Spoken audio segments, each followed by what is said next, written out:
welcome to Celebrating Culture. This episode is in Little Palermo at the Hotel Richelieu with Carol Campo and Gerald Senner. Carol, Jerry, welcome to the show. Thank you. Thank you. Glad to be here. Thank you. Well, the Richelieu Hotel has 90 rooms. We have a little cafe which serves breakfast and lunch, and a bar that's open mostly till midnight, sometimes later when there's a big crowd. A lot of locals come here still to dine and have a cocktail. It's a really nice end of the French Quarter. It's quiet, just has a lot of character.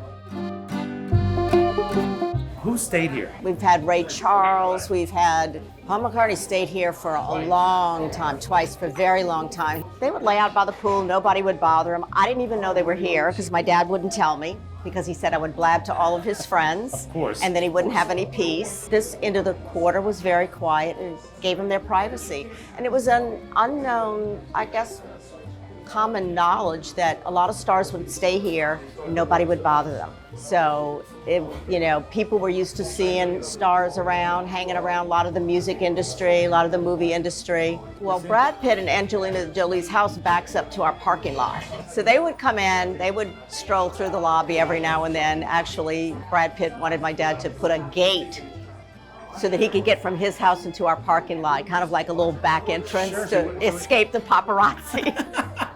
Before, it was a hotel, it was a macaroni factory. The Macaroni factory, which is now the biggest part of Le Richelieu, was formed in 1902, and it ran until 1939 when the Cusimano sold it to a furniture company, which the furniture company later turned into a mattress factory. And then in 1963, Sam Rosselli bought it and turned it into a hotel. It was the largest macaroni factory in the U.S. Big Udo family here. They started the Progresso label.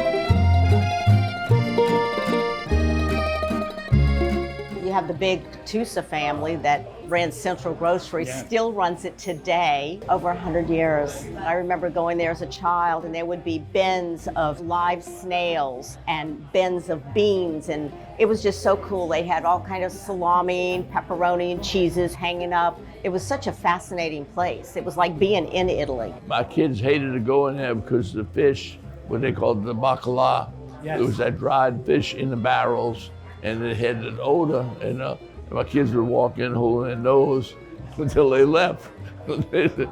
That smells in there dead. I think I did the same thing when I was a kid. I remember seeing that bacala. I didn't know if it smelled bad, but I remember seeing that dead fish. It was dead and dried, and I thought that was so strange. How would you cook that, But my mother's neighbor would buy it and cook it, and it's like, I don't want to eat that. And the snails, she would go and buy the snails, and they would have to purge them in a pot of salted water.